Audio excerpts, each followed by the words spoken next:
ବିଜେଡିରେ ସୁଜାତା କାର୍ତ୍ତିକେୟନଙ୍କ ଏଣ୍ଟ୍ରିକୁ ନେଇ ଦଳ ଭିତରେ ଚାଲିଥିବା ଚର୍ଚ୍ଚା ଏବେ ନୂଆ ମୋଡ଼ ନେଇଛି। ଯୋଗଦାନ ଦିନ ଅନୁଷ୍ପତ୍ତି ଥିବା ବରିଷ୍ଠ ନେତା ବବି ଦାସ ଆଜି ଶଙ୍ଖ ଭବନରେ ସୁଜାତାଙ୍କ ସହ ଦୀର୍ଘ ସମୟ ଧରି ରୁଦ୍ଧୁ ଦ୍ୱାରା ବୈଠକ କରିଛନ୍ତି। ଏହି ବୈଠକ ପରେ ବିଜେଡି ମହଲରେ ରାଜନୈତିକ ଚର୍ଚ୍ଚା ଆହୁରି ଜୋର ହୋଇଛି।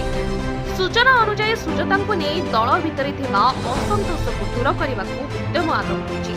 ନବୀନ ନିବାସରୁ ବରିଷ୍ଠ ନେତାମାନଙ୍କ ସହ ଯୋଗାଯୋଗ ଚାଲିଥିବା ବେଳେ ଦେବୀ ମିଶ୍ର ଅଶୋକ ପଣ୍ଡା ମଧ୍ୟ ସମନ୍ୱୟ ପାଇଁ ପ୍ରୟାସ କରୁଥିବା ସୂଚନା ମିଳିଛି।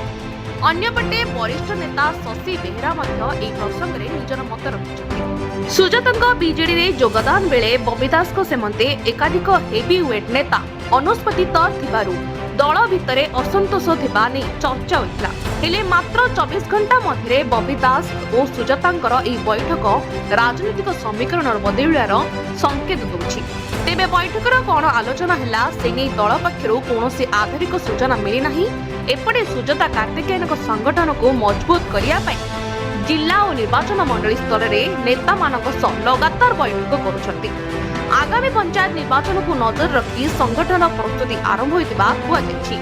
ତେବେ ବିଜେଡିର ସମସ୍ତ ବରିଷ୍ଠ ନେତାଙ୍କୁ ଏକାଠି କରି ସଂଗଠନକୁ ଆଗକୁ ନେବା ସୁଜାତାଙ୍କ ପାଇଁ ବଡ଼ ଚ୍ୟାଲେଞ୍ଜ ହେବ।